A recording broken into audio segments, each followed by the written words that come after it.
dito tayo muna tumutok dito sa announcement ni Sara Duterte. Natatakbo raw sa pagkasenador yung tatay niya at yung dalawang kapatid niya. Actually, kaya naisip ko nga, gusto kong pag-usapan kahit paano yung competence Pero sabi ni Senator Trillanes, hindi na pag-usapan niya, no? Wala namang plano yung mga yan sa pagtakbo, no? Well, I suppose naman on paper, pag kung sakaling gawin man nila yan, totohanin yung pagtakbo nila sa Senado, syempre kahit paano may sasabihin yan sa campaign stage, no? Mapipilitan niya kahit paano na magsalita tungkol sa plataforma. Pero ang tanong, seryoso ba yun? Alam niya naman po natin yung takbo ng politika natin dito, napakalaking bagay ng pangalan, impluwensya at salapi para manalo. Bakit kanyo? Silipin niyo ibang mga nanalo sa Senado. Naringgan nyo kahit pa paano ng programa, pero meron ba kayo nakitang sustansya dun sa mga programa nila? Kaya nung nanalo sila sa Senado, mukhang pinagpa-practicean yung posisyon. Tapos binobola-bola tayo. Tapos ansakit-sakit sa bangs sa mga ginagawa nilang mga initiatives, no? I don't even have to identify them. Napaka-obvious Minsan, di ba, yung mga binoboto nila, hindi kami kasama ron. Minsan yung mga binoboto yung politiko o senador, ang ginagawa kasi yung para silang yung mga artista na hindi marunong umarte, pero dahil gusto silang i-build up, let's say, ng producer, gagawa ng pelikula. Tapos i-adjust yung pelikula sa kanila. O ngayon, habang ginagawa yung pelikula, maski lumabas na, mukhang nag-practice sila doon sa mismong pelikula.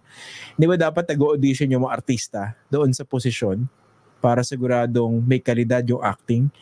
Parang ganun yung dito sa Senado no? Ang daling makalusot, depende rin sa mga factors na binanggit ko. And then, we end up being practiced on by these politicians. Ngayon, kayo mismo, objectively, tingnan nyo, competent ba yung mga Duterte para hawakan yung posisyon na sa legislatura? Diba dati, nag-isang termino na congressman yan si dating Pangulong Rodrigo Duterte. And ang pagkakaalala ko, parang nabanggit niya sa isang panayam, that was a very boring moment or stage in his political career. Kasi gusto niya yung action, di ba, Mayor?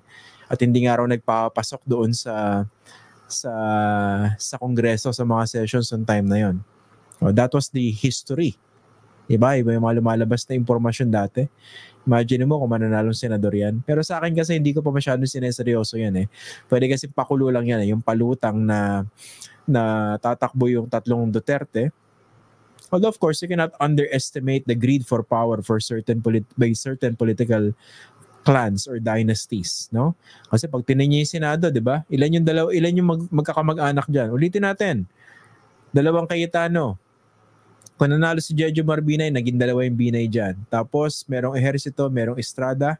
Although yung isa ron, again sa political dynasty technically, at isa ron si JV, he was among those that pushed for the inclusion of an anti-political dynasty provision sa ating SK reform law. Kaya sa SK, Sangguniang Kabataan, bawal puro yung magkakamag-anak.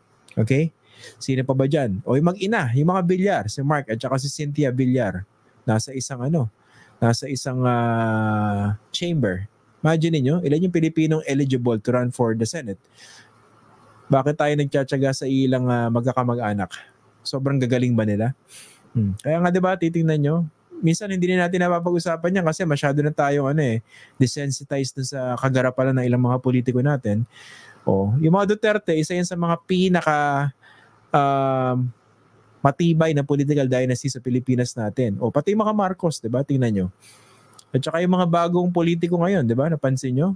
Unang takbo, pagkapanalo, nagtatayo agad ng dynasty. Sino mga sinasabi ko? Si Manny Pacquiao, di ba? Nung unang tumakbo yan, ang bilis nagtayo agad ng dynasty. Yung mga Tulfo, ngayon, may dynasty na. Di ba? So, hindi issue yan sa maraming politiko natin basta makakalusot Tapos apparently, mukhang hindi siya issue para sa maraming botante. Pero that actually is an indictment of our political and electoral system. So hindi na nga natin mapag-usapan itong malalim na issue na ito dahil pag pinag-usapan natin yung mga Duterte, parang tanggap na maraming tao. Hindi, okay lang yan. Diba? Di issue sa amin yan. Kumbaga, that's a political brand for us. Pero mag-iisip ko, napakakapal naman kung sakaling totohanin, 3 Duterte tatakbo sabay-sabay sa pagkasenador. Ayos As if they're God's gifts public service, no? Para bang sila lang yung kaloob ng Panginoon para pagserbisyohan tayo. 'Di ba?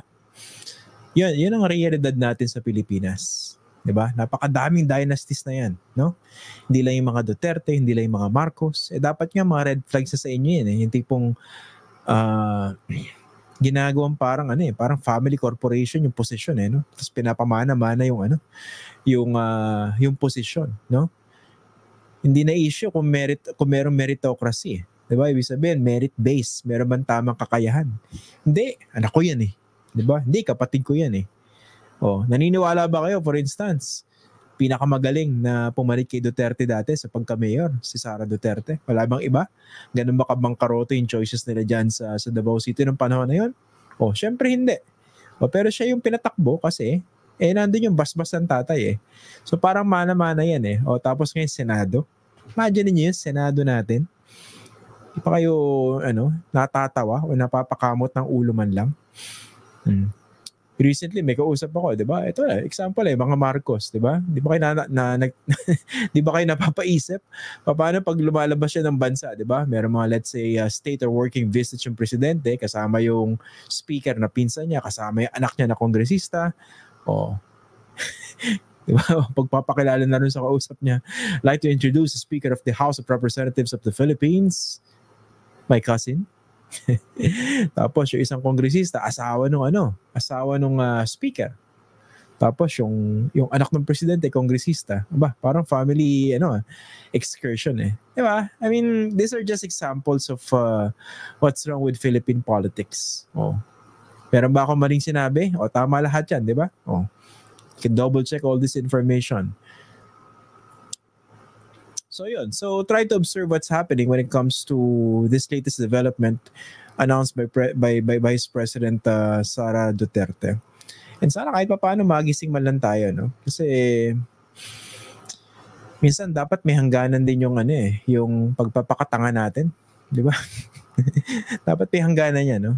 Dapat we need to somehow temper our ignorance and stupidity or the idea that we can always fall victims to abusive politicians. Yun lang po. Yun ang iiwanan ko sa inyo.